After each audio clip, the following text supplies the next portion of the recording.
Capítulo 5. El lucero de la Reforma. Antes de la Reforma hubo tiempos en que no existieron sino muy pocos ejemplares de la Biblia, pero Dios no había permitido que su palabra fuese destruida completamente. Sus verdades no habían de quedar ocultas para siempre. Le era tan fácil quitar las cadenas a las palabras de vida como abrir las puertas de las cárceles y quitar los cerrojos a las puertas de hierro para poner en libertad a sus siervos. En los diferentes países de Europa hubo hombres que se sintieron impulsados por el Espíritu de Dios a buscar la verdad como un tesoro escondido y que, siendo guiados providencialmente hacia las Santas Escrituras, estudiaron las sagradas páginas con el más profundo interés. Deseaban adquirir la luz a cualquier costo. Aunque no lo veían todo con claridad, pudieron discernir muchas verdades que hacía tiempo yacían sepultadas. Iban como mensajeros enviados del cielo, rompiendo las ligaduras del error y la superstición, y exhortando a los que por tanto tiempo habían permanecido esclavos, a que se levantaran y afirmaran su libertad. Salvo entre los valdenses, la palabra de Dios había quedado encerrada dentro de los límites de idiomas conocidos tan solo por la gente instruida, pero llegó el tiempo en que las Sagradas Escrituras iban a ser traducidas y entregadas a gente de diversas tierras, en su propio idioma. Había ya pasado la oscura medianoche para el mundo, fenecían las horas de tinieblas, y en muchas partes aparecían señales del alba que estaba para rayar. En el siglo XIV salió en Inglaterra el lucero de la Reforma, Juan Wycliffe, que fue el heraldo de la Reforma no solo para Inglaterra, sino para toda la cristiandad. La gran protesta que contra Roma le fue dado lanzar no iba a ser nunca acallada, porque inició la lucha que iba a dar por resultado la emancipación de los individuos, las iglesias y las naciones. Recibió Wycliffe una educación liberal y para él era el amor de Jehová el principio de la sabiduría. Se distinguió en el colegio por su ferviente piedad, a la vez que por su talento notable y su profunda erudición. En su sed de saber, trató de conocer todos los ramos de la ciencia, se educó en la filosofía escolástica, en los cánones de la Iglesia y en el derecho civil, especialmente en el de su país. En sus trabajos posteriores le fue muy provechosa esta temprana enseñanza. Debido a su completo conocimiento de la filosofía especulativa de su tiempo, pudo exponer los errores de ella, y el estudio de las leyes civiles y eclesiásticas le preparó para tomar parte en la gran lucha por la libertad civil y religiosa. A la vez que podía manejar las armas que encontraba en la palabra de Dios, había adquirido la disciplina intelectual de las escuelas y comprendía la táctica de los hombres de escuela. El poder de su ingenio y sus conocimientos extensos y profundos le granjearon el respeto de amigos y enemigos. Sus partidarios veían con orgullo que su campeón sobresalía entre los intelectos más notables de la nación, y sus enemigos se veían imposibilitados para arrojar desdén sobre la causa de la Reforma por una exposición de la ignorancia o debilidad de su defensor. Estando Wycliffe todavía en el colegio, se dedicó al estudio de las Santas Escrituras. En aquellos remotos tiempos cuando la Biblia existía solo en los idiomas primitivos, los eruditos eran los únicos que podían allegarse a la fuente de la verdad, que a las clases incultas les estaba vedada. Ese estudio preparó el camino para el trabajo futuro de Wycliffe como reformador. Algunos hombres ilustrados habían estudiado la palabra de Dios y en ella habían encontrado revelada la gran verdad de la gracia concedida gratuitamente por Dios, y por sus enseñanzas habían difundido esta verdad e inducido a otros a aceptar los oráculos divinos. Cuando la atención de Wycliffe fue dirigida a las Sagradas Escrituras, se consagró a escudriñarlas con el mismo empeño que había desplegado para adueñarse por completo de la instrucción que se impartía en los colegios. Hasta entonces había experimentado una necesidad que ni sus estudios escolares ni las enseñanzas de la Iglesia habían podido satisfacer. Encontró en la palabra de Dios lo que antes había buscado en vano. En ella halló revelado el plan de la salvación y vio a Cristo representado como el único abogado para el hombre. se entregó al servicio de Cristo y resolvió proclamar las verdades que había descubierto. Como los reformadores que se levantaron tras él, Wycliffe, en el comienzo de su obra, no pudo prever hasta dónde ella le conduciría. No se levantó deliberadamente en oposición contra Roma, pero su devoción a la verdad no podía menos que ponerle en conflicto con la mentira. Conforme iba discerniendo con mayor claridad los errores del papado, presentaba con creciente ardor las enseñanzas de la Biblia. Veía que Roma había abandonado la palabra de Dios, cambiándola por las tradiciones humanas. Acusaba desembosadamente al clero de haber desterrado las Santas Escrituras y exigía que la Biblia fuese restituida al pueblo y que se estableciera de nuevo su autoridad dentro de la Iglesia. Era maestro atendido y abnegado y predicador elocuente cuya vida cotidiana era una demostración de las verdades que predicaba. Su conocimiento de las Sagradas Escrituras, la fuerza de sus argumentos, la pureza de su vida y su integridad y valor inquebrantables le atrajeron la estimación y confianza de todos. Muchos de entre el pueblo estaban descontentos con su antiguo credo al ver las iniquidades que prevalecían en la Iglesia de Roma, y con inmenso regocijo recibieron las verdades expuestas por Wycliffe. Pero los caudillos papales se llenaron de ira al observar que el reformador estaba adquiriendo una influencia superior a la de ellos. Wycliffe discernía los errores con mucha sagacidad y se oponía valientemente a muchos de los abusos sancionados por la autoridad de Roma. Mientras desempeñaba el cargo de capellán del rey, se opuso osadamente al pago de los tributos que el Papa exigía al monarca inglés y demostró que la pretensión del pontífice al asumir autoridad sobre los gobiernos seculares era contraria tanto a la razón como a la Biblia. Las exigencias del Papa habían convocado profunda indignación y las enseñanzas de Wycliffe ejercieron influencia sobre las inteligencias más eminentes de la nación. El rey y los nobles se unieron para negar el dominio temporal del Papa y rehusar pagar el tributo. Fue este un golpe certero asestado a la supremacía papal en Inglaterra. Otro mal contra el cual el reformador sostuvo largo y reñido combate fue la institución de las órdenes de los frailes mendicantes. Pululaban estos frailes en Inglaterra y comprometían la prosperidad y la grandeza de la nación. Las industrias, la educación y la moral eran afectadas directamente por la influencia agostadora de dichos frailes. La vida de ociosidad de aquellos pordioseros era no solo una sangría que agostaba los recursos del pueblo, sino que hacía que el trabajo fuera mirado con menosprecio. La juventud se desmoralizaba y cundía en ella la corrupción. Debido a la influencia de los frailes, muchos eran inducidos a entrar en el claustro y consagrarse a la vida monástica, y esto no solo sin contar con el consentimiento de los padres, sino aún sin que éstos lo supieran, o en abierta oposición con su voluntad. Con el fin de establecer la primacía de la vida conventual sobre las obligaciones y los lazos del amor de los padres, uno de los primeros padres de la Iglesia romana había hecho esta declaración: aunque tu padre se postrase en tierra ante tu puerta llorando y lamentándose, y aunque tu madre te enseñase el seno en que te trajo y los pechos que te amamantaron, deberías hollarlos y seguir tu camino hacia Cristo sin vacilaciones.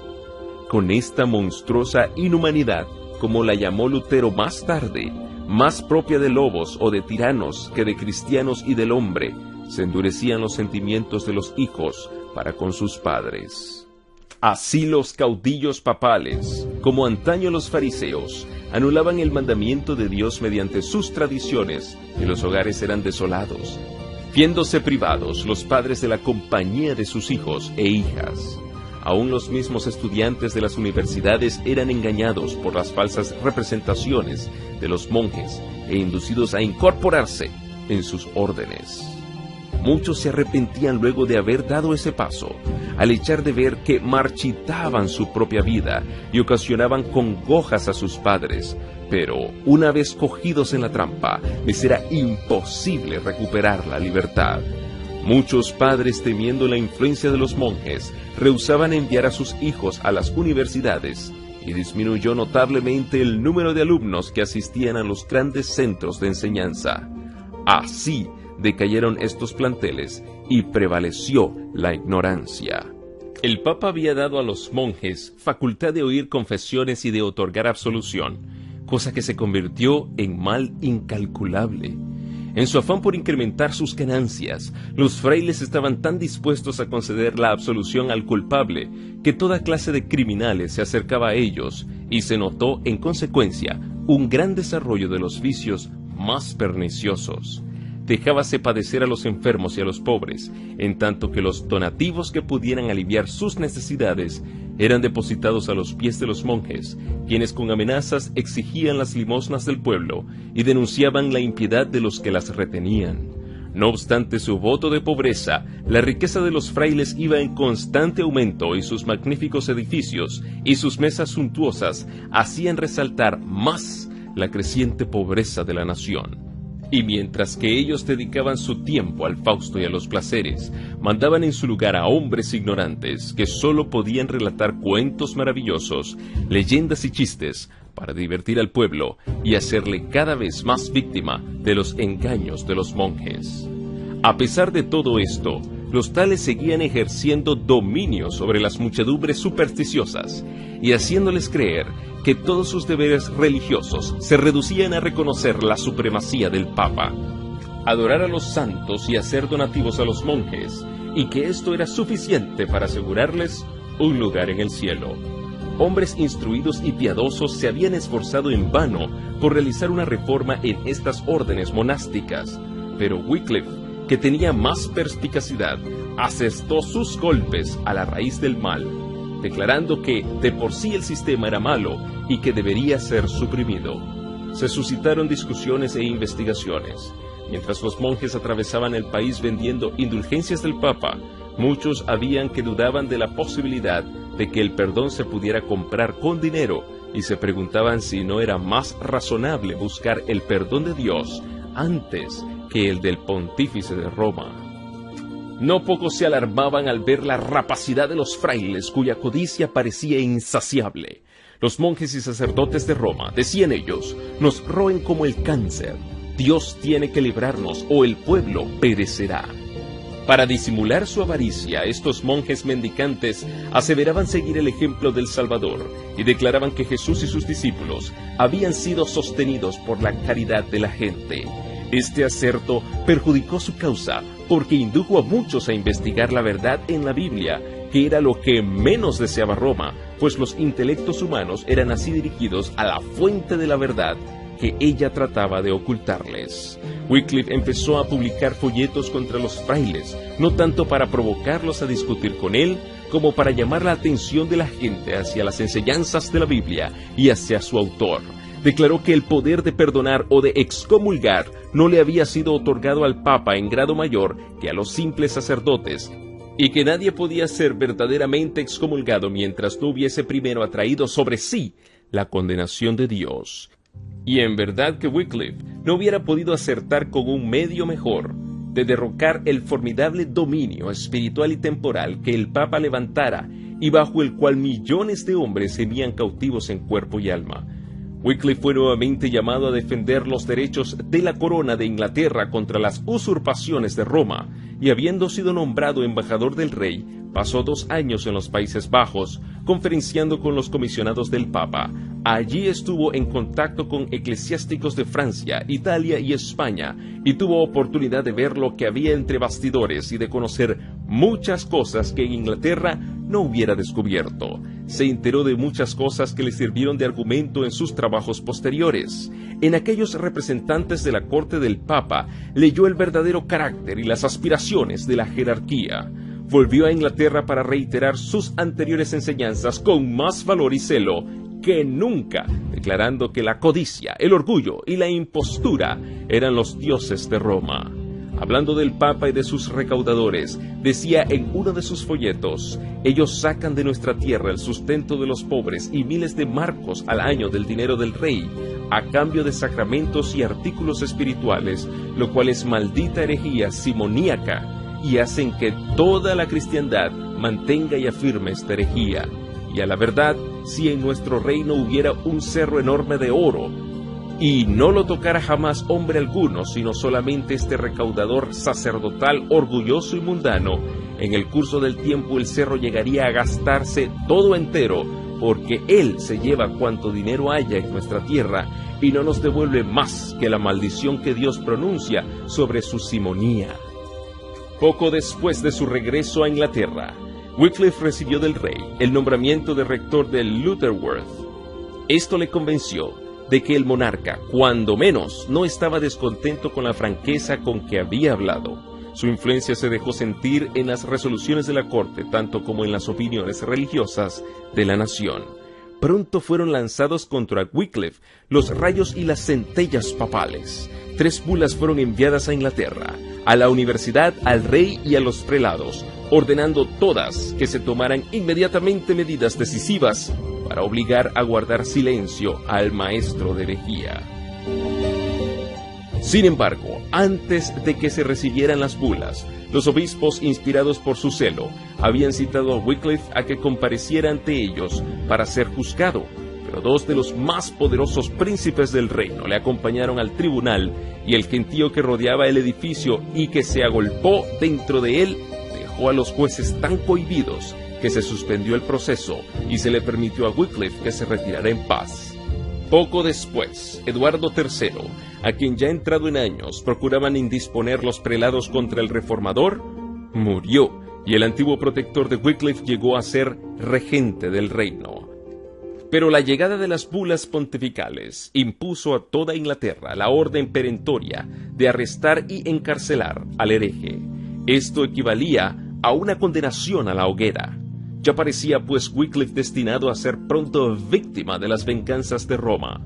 Pero aquel que había dicho a un ilustre patriarca: no temas, yo soy tu escudo, Génesis 15:1, volvió a extender su mano para proteger a su siervo.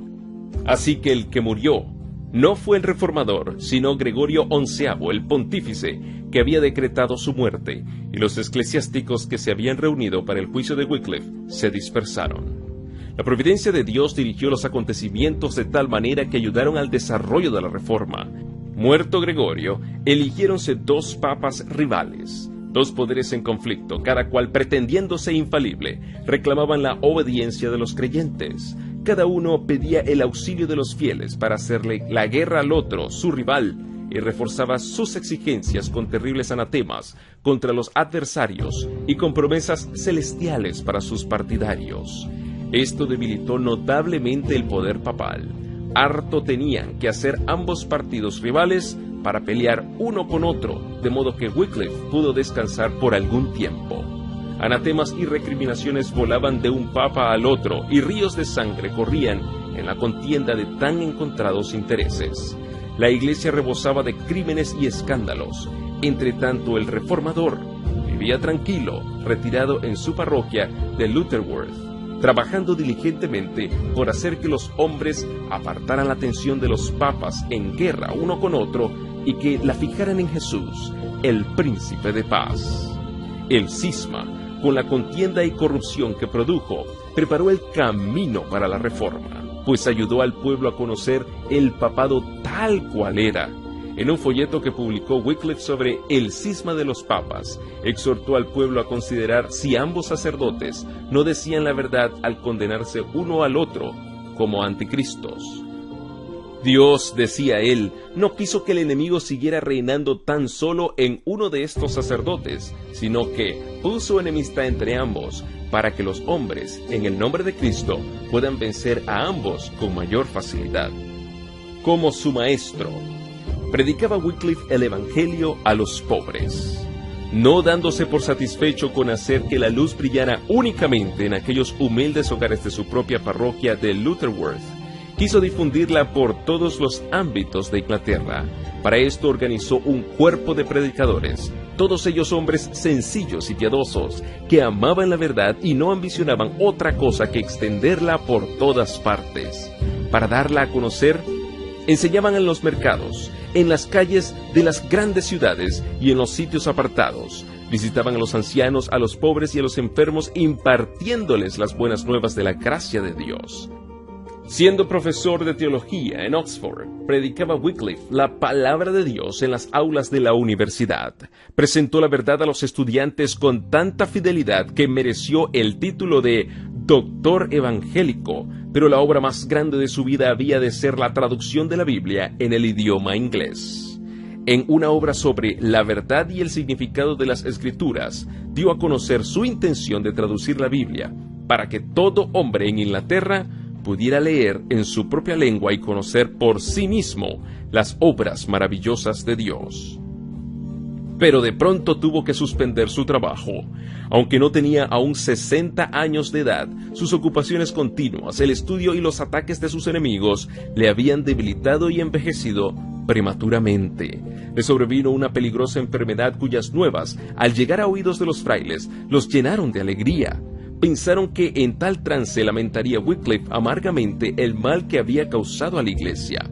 En consecuencia se apresuraron a ir a su vivienda para oír su confesión. Dándole ya por agonizante, se reunieron en derredor de él los representantes de las 4 órdenes religiosas, acompañados por 4 dignatarios civiles, y le dijeron: «Tienes el sello de la muerte en tus labios. Conmuévete por la memoria de tus faltas y retráctate delante de nosotros de todo cuanto has dicho para perjudicarnos».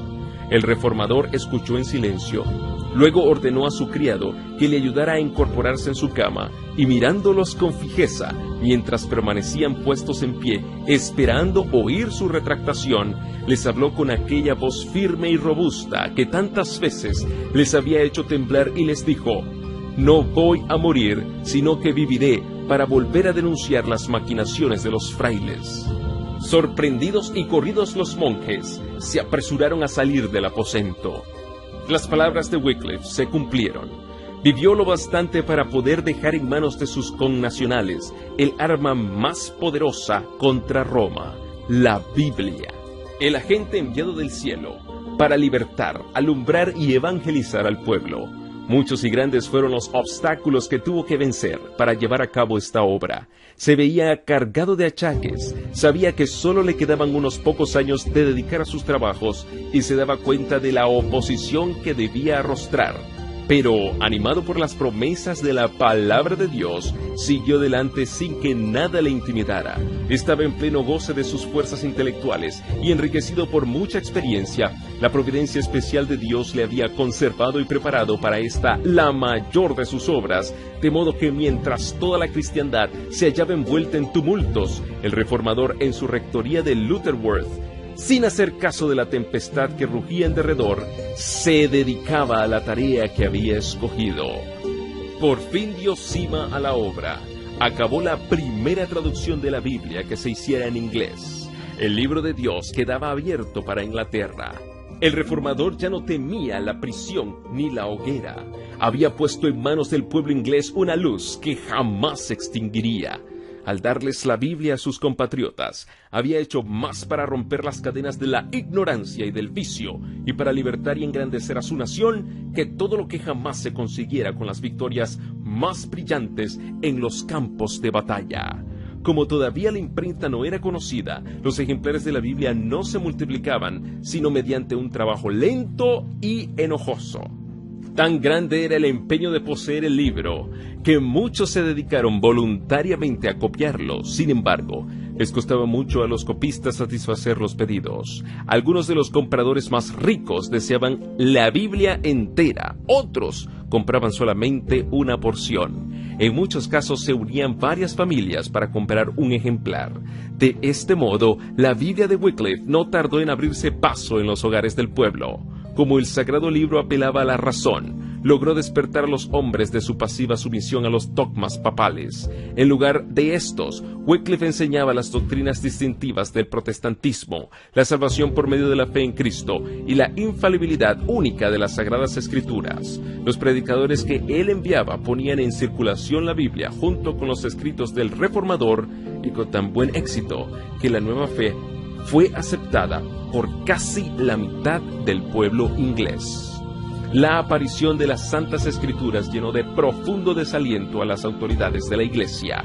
Estas tenían que hacer frente ahora a un agente más poderoso que Wycliffe, una fuerza contra la cual todas sus armas servían de poco. No había ley en aquel tiempo que prohibiese en Inglaterra la lectura de la Biblia, porque jamás se había hecho una versión en el idioma del pueblo. Tales leyes se dictaron poco después y fueron puestas en vigor del modo más riguroso, pero, entre tanto y a pesar de los esfuerzos del clero, hubo oportunidad para que la palabra de Dios circulara por algún tiempo. Nuevamente los caudillos papales quisieron imponer silencio al reformador.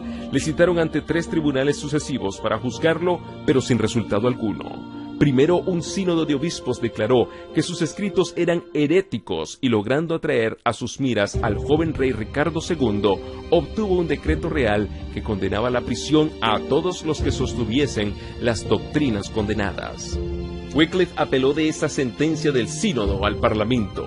Sin temor alguno demandó al clero ante el Concilio Nacional y exigió que se reformaran los enormes abusos sancionados por la Iglesia. Con notable don de persuasión describió las usurpaciones y las corrupciones de la sede papal, y sus enemigos quedaron confundidos. Los amigos y partidarios de Wycliffe se habían visto obligados a ceder, y se esperaba confiadamente que el mismo reformador, al llegar a la vejez y verse solo y sin amigos, se inclinaría ante la autoridad combinada de la corona y de la mitra. Mas, en vez de esto, los papistas se vieron derrotados. Entusiasmados por las elocuentes interpretaciones de Wycliffe, el Parlamento revocó el edicto de persecución y el reformador se vio nuevamente libre. Por tercera vez le citaron para formarle juicio, y esta vez ante el más alto tribunal eclesiástico del reino. En esta Corte Suprema no podía haber favoritismo para la herejía. En ella debía asegurarse el triunfo para la reforma y ponerse fin a la obra del reformador. Así pensaban los papistas. Si lograban su intento, Wycliffe se vería obligado a abjurar sus doctrinas, o de lo contrario, solo saldría del tribunal para ser quemado. Empero Wycliffe no se retractó, ni quiso disimular nada. Sostuvo intrépido sus enseñanzas y rechazó los cargos de sus perseguidores. Olvidándose de sí mismo, de su posición y de la ocasión, emplazó a sus oyentes ante el tribunal divino y pesó los sofismas y las imposturas de sus enemigos en la balanza de la verdad eterna. El poder del Espíritu Santo se dejó sentir en la sala del concilio. Los circunstantes notaron la influencia de Dios y parecía que no tuvieran fuerzas suficientes para abandonar el lugar.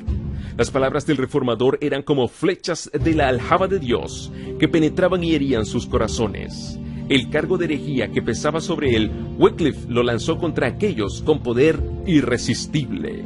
Los interpeló por el atrevimiento con que extendían sus errores y los denunció como traficantes que por amor al lucro comerciaban con la gracia de Dios. ¿Contra quién pensáis que estáis contendiendo?, dijo al concluir. ¿Con un anciano que está ya al borde del sepulcro? No, contra la verdad que es más fuerte que vosotros y que os vencerá. Y diciendo esto se retiró de la asamblea sin que ninguno de los adversarios intentara detenerlo. La obra de Wycliffe quedaba así concluida. El estandarte de la verdad que él había sostenido por tanto tiempo iba pronto a caer de sus manos, pero era necesario que diese un testimonio más en favor del Evangelio. La verdad debía ser proclamada desde la misma fortaleza del imperio del error. Fue emplazado Wycliffe a presentarse ante el tribunal papal de Roma, que había derramado tantas veces la sangre de los santos. Por cierto que no dejaba de darse cuenta del gran peligro que le amenazaba, y sin embargo, hubiera asistido a la cita si no se lo hubiese impedido un ataque de parálisis que le dejó imposibilitado para hacer el viaje. Pero si su voz no se iba a oír en Roma, podía hablar por carta y resolvió hacerlo. Desde su rectoría, el reformador escribió al Papa una epístola que, si bien fue redactada en estilo respetuoso y espíritu cristiano, era una aguda censura contra la pompa y el orgullo de la sede papal.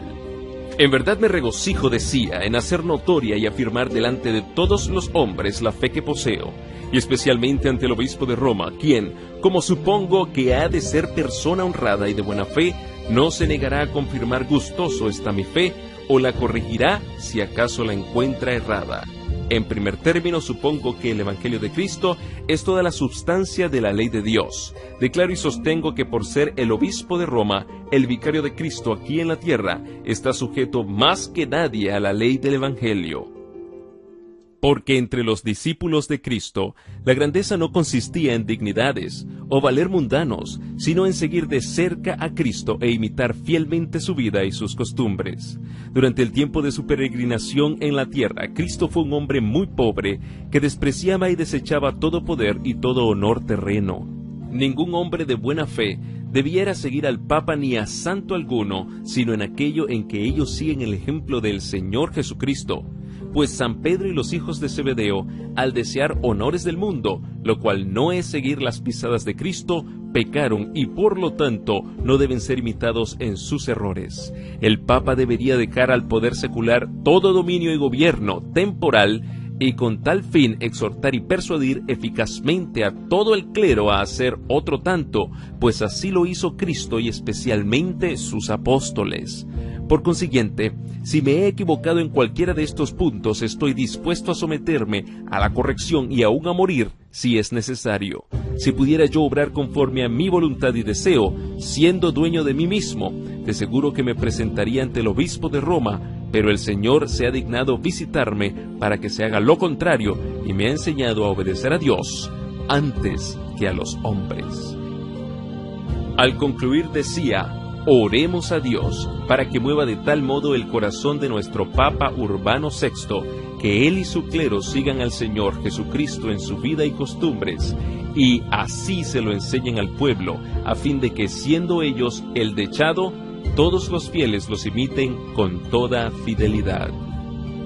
Así enseñó Wycliffe al Papa y a sus cardenales la mansedumbre y humildad de Cristo, haciéndoles ver no solo a ellos, sino a toda la cristiandad el contraste que había entre ellos y el maestro de quien profesaban ser representantes. Wycliffe estaba convencido de que su fidelidad iba a costarle la vida. El rey, el papa y los obispos estaban unidos para lograr su ruina, y parecía seguro que en pocos meses, a más tardar, le llevarían a la hoguera. Pero su valor no disminuyó. ¿Por qué habláis de buscar lejos la corona del martirio?, decía él. Predicad el evangelio de Cristo a arrogantes prelados, y el martirio no se hará esperar. ¿Qué? ¿Viviría yo para quedarme callado? Nunca. Que venga el golpe, esperándolo estoy. No obstante, la providencia de Dios velaba aún por su siervo, y el hombre que durante toda su vida había defendido con arrojo la causa de la verdad, exponiéndose diariamente al peligro, no había de caer víctima del odio de sus enemigos. Wycliffe nunca miró por sí mismo, pero el Señor había sido su protector, y ahora que sus enemigos se creían seguros de su presa, Dios le puso fuera del alcance de ellos. En su iglesia de Lutterworth, en el momento en que iba a dar la comunión, cayó herido de parálisis y murió al poco tiempo. Dios le había señalado a Wycliffe su obra. Puso en su boca la palabra de verdad y colocó una custodia en derredor suyo para que esa palabra llegase a oídos del pueblo. Su vida fue protegida y su obra continuó hasta que hubo echado los cimientos para la grandiosa obra de la Reforma. Wycliffe surgió de entre las tinieblas de los tiempos de ignorancia y superstición. Nadie había trabajado antes de él en una obra que dejara un molde al que Wycliffe pudiera atenerse. Suscitado como Juan el Bautista para cumplir una misión especial, fue el heraldo de una nueva era. Con todo, en el sistema de verdad que presentó hubo tal unidad y perfección que no pudieron superarlo los reformadores que le siguieron, y algunos de ellos no lo igualaron siquiera, ni aun 100 años más tarde. Echó cimientos tan hondos y amplios y dejó una estructura tan exacta y firme que no necesitaron hacer modificaciones los que le sucedieron en la causa. El gran movimiento inaugurado por Wycliffe, que iba a libertar las conciencias y los espíritus y emancipar las naciones que habían estado por tanto tiempo atadas al carro triunfal de Roma, tenía su origen en la Biblia. Era ella el manantial de donde brotó el raudal de bendiciones, que como el agua de la vida ha venido fluyendo a través de las generaciones desde el siglo XIV. Con fe absoluta, Wycliffe aceptaba las Santas Escrituras como la revelación inspirada de la voluntad de Dios, como regla suficiente de fe y conducta. Se le había enseñado a considerar la Iglesia de Roma como la autoridad divina e infalible, y a aceptar con reverencia implícita las enseñanzas y costumbres establecidas desde hacía 1000 años. Pero de todo esto se apartó para dar oídos a la santa palabra de Dios. Esta era la autoridad que él exigía que el pueblo reconociese. En vez de la Iglesia que hablaba por medio del Papa, declaraba él que la única autoridad verdadera era la voz de Dios escrita en su palabra, y enseñó que la Biblia es no solo una revelación perfecta de la voluntad de Dios, sino que el Espíritu Santo es su único intérprete, y que por el estudio de sus enseñanzas cada uno debe conocer por sí mismo sus deberes. Así logró que se fijaran los hombres en la palabra de Dios y dejaran a un lado al Papa y a la Iglesia de Roma. Wycliffe fue uno de los mayores reformadores, por la amplitud de su inteligencia, la claridad de su pensamiento, su firmeza para sostener la verdad y su intrepidez para defenderla. Fueron pocos los que le igualaron entre los que se levantaron tras él. Caracterizaban al primero de los reformadores su pureza de vida, su actividad incansable en el estudio y el trabajo, su integridad intachable, su fidelidad en el ministerio y sus nobles sentimientos, que eran los mismos que se notaron en Cristo Jesús. Y esto no obstante la obscuridad intelectual y la corrupción moral de la época en que vivió. El carácter de Wycliffe es una prueba del poder educador y transformador de las Sagradas Escrituras. A la Biblia debió él todo lo que fue. El esfuerzo hecho para comprender las grandes verdades de la revelación imparte vigor a todas las facultades y las fortalece, ensancha el entendimiento, aguza las percepciones y madura el juicio. El estudio de la Biblia ennoblecerá como ningún otro estudio el pensamiento, los sentimientos y las aspiraciones. Da constancia en los propósitos, paciencia, valor y perseverancia, refina el carácter y santifica el alma. Un estudio serio y reverente de las Santas Escrituras, al poner la mente de quienes se dedicaran a él en contacto directo con la mente del Todopoderoso, daría al mundo hombres de intelecto mayor y más activo, como también de principios más nobles que los que pueden resultar de la más hábil enseñanza de la filosofía humana. La entrada de tus palabras, dice el salmista, alumbra, a los simples les da inteligencia. Salmos 119, 130.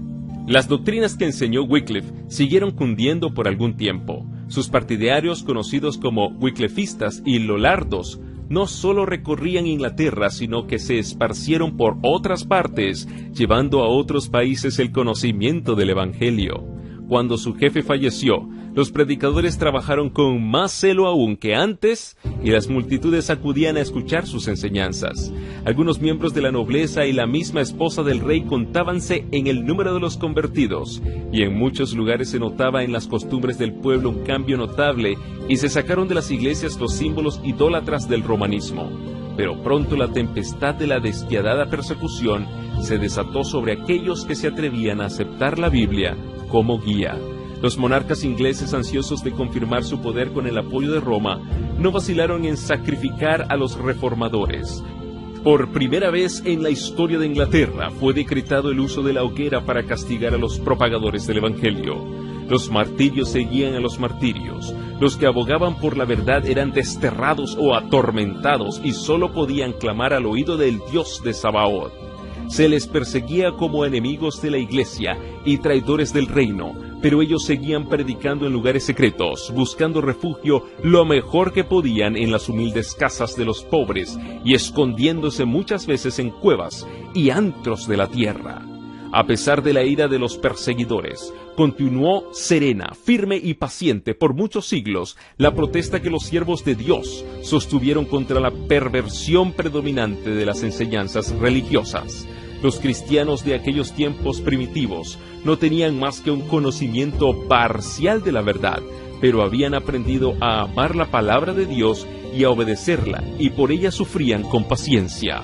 Como los discípulos en los tiempos apostólicos, muchos sacrificaban sus propiedades terrenales por la causa de Cristo. Aquellos a quienes se permitía habitar en sus hogares daban asilo con gusto a sus hermanos perseguidos, y cuando a ellos también se les expulsaba de sus casas, aceptaban alegremente la suerte de los desterrados. Cierto es que miles de ellos, aterrorizados por la furia de los perseguidores, compraron su libertad haciendo el sacrificio de su fe y salieron de las cárceles llevando el hábito de los arrepentidos para hacer pública retractación, pero no fue escaso el número contándose entre ellos nobles y ricos, así como pobres y humildes, de los que sin miedo alguno daban testimonio de la verdad en los calabozos, en las torres lolardas, gozosos en medio de los tormentos y las llamas, de ser tenidos por dignos de participar en la comunión de sus padecimientos. Los papistas fracasaron en su intento de perjudicar a Wycliffe durante su vida, y su odio no podía aplacarse mientras que los restos del reformador siguieran descansando en la paz del sepulcro.